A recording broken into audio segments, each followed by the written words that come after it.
Hi, guys. Welcome to By Chance or By God, the only channel for skeptics with an open mind. This channel is all about incredible stories. Stories where something unusual happens that changes someone's life. Your job is to tell me, did it happen by chance or by God? If you like this kind of content, don't forget to like and subscribe.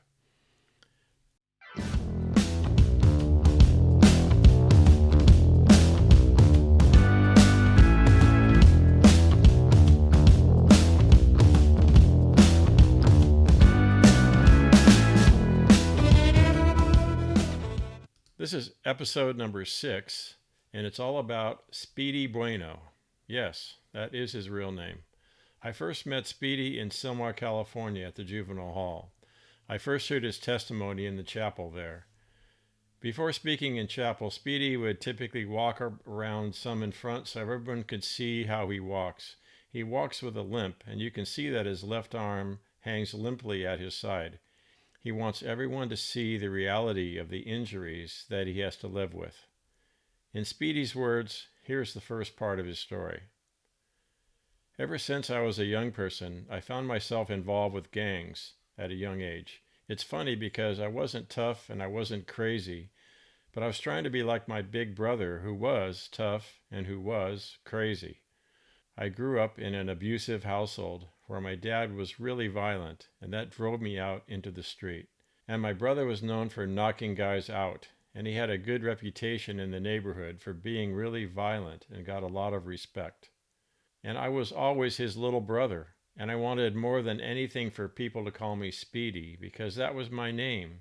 But I was always Smiley's little brother, and I couldn't stand that. I didn't want to live in his shadow, so I began to do all the things I saw him do out in the community. And as a young person, I ended up getting shot in my head when I was 17 years old. And that's why the left side of my body is paralyzed. My left arm is crippled, and I wear a brace on my leg to walk, and the right side of my head is plastic. And because of those poor decisions I made as a young person, not only did I get hurt, but they shot my other brother 3 times. They shot my girlfriend. They shot my brother's girlfriend because I was acting like a fool. And these were just some of the things that affected my life as a young person. Even the recovery, being in the hospital for 6 months, the doctors telling my parents when that night took place that I wasn't even going to make it through the night and I was going to die, and there was basically no hope for me. Somehow, 3 nights later, I found myself in Holy Cross Hospital in a coma on life support, and that's when the Northridge earthquake happened.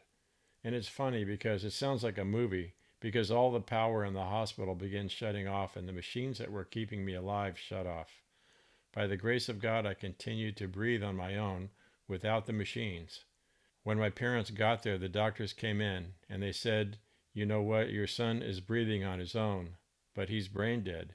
He'll never be able to walk or speak or do anything for himself ever again. He's going to be a vegetable, and you're going to have to take care of him for the rest of his life." Reflecting on this first part of the story, when I heard Speedy share his story in juvenile hall, he sometimes mentioned that there was also a 15-year-old boy in the same hospital room, also in a coma, also shot in the head. This boy was shot on New Year's Eve when someone shot a bullet into the air and it happened to come down on the top of his head. This boy's ventilator also lost power, but he didn't make it. Why was Speedy spared, but the 15-year-old boy died? Was it by chance? Allow me to summarize what happened next. Did Speedy turn to God? No, this is what he says. I developed an anger. I was bitter at everyone. I was angry at God because I went from being healthy, strong, able to run, ride a bike, do everything physically like a normal person would. Now I'm in a wheelchair. I'm handicapped. Had to use braces on my leg to walk and later a cane. It was just a struggle. I didn't really want to live anymore because I was handicapped now and I can't do the things that I had done before. I played the blame game. I blamed God. I blamed my parents. I blamed the individual that shot me. But it was only when I grew up a little and at the age of 21 I became a Christian and I began to see things in a different way. But for Speedy, it was a process. Even though he had a new perspective, his old ways were hard to overcome. I wasn't serious about serving God, he said. I would pray these dope fiend prayers laying in my bed listening to the clock tick. Because I was high from smoking rock or doing some speed or taking so much cocaine that my heart was racing and I couldn't sleep, I always prayed asking God to help me change. I'm tired of doing this. Or I would find myself at 6 or 7 in the morning on the curb all by myself. I got sick and tired of living this way. I asked God to help me change. Deep down, I had a desire to change. I didn't want to go to church. I just wanted to stop doing the dope. But I was hooked. I did that for years. I didn't believe God was hearing me, or he was mad at me for what I was doing. Then Speedy had a chance encounter in front of his house while taking out the trash. I went out in front and put the stuff in the trash. Walking down the street was a guy from Victory Outreach. He started talking to me. He said, "God can change your life." I laughed at him. I said, "God can't change me. I've been praying, and that stuff don't work. You church people are weak. That's why you go to church, because you can't handle it on the street." I was being disrespectful to this guy, but he kept talking to me. He said, "No, Speedy, God can change your life." Then I recognized this guy. I used to get high with this guy. I used to get dope from him. I used to get crank from him in the 90s, that purple stuff that would make your eyeballs pop out. I used to get it from him. I blew him off, but he kept talking. He told me God had changed his life. "If you really want to change, I'll pick you up and take you with me." Then he started sharing scriptures. By this time, my attitude was gone and my heart started getting soft because he was ministering to me. When he handed me his phone number, I was almost in tears. My eyes were all watered up and I was too proud to let him see the tears. I grabbed his number and went into the house.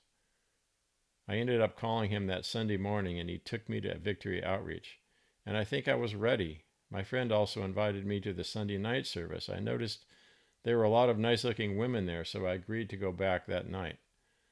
That evening at Victory Outreach, Pastor David said, "There's somebody in here that's trying to change but can't." I knew he was talking to me. He invited anyone who wanted to receive Christ as Lord and Savior to come forward. I went forward, and my life has never been the same since. The more I praised God, the less I found myself on the street. Little by little, God worked in my life. I started reading the Bible. Little by little, I no longer wanted to do the things I was doing. I went to my homies and told them I'm not going to come around anymore. I'm going to serve God. If you guys want to jump me out, I'm right here. From that day on, my life has been changed. Speedy continues to share his story, hoping to save others from living a life that will leave them dead, in prison, or seriously hurt for life. So what do you think? It seems like a miracle that he survived losing power while in a coma on a ventilator. How can you explain that he can walk, talk, and think clearly when the doctor said he would be a vegetable? Do you think this was all by chance or by God? Let me know in the comments. Thanks for listening.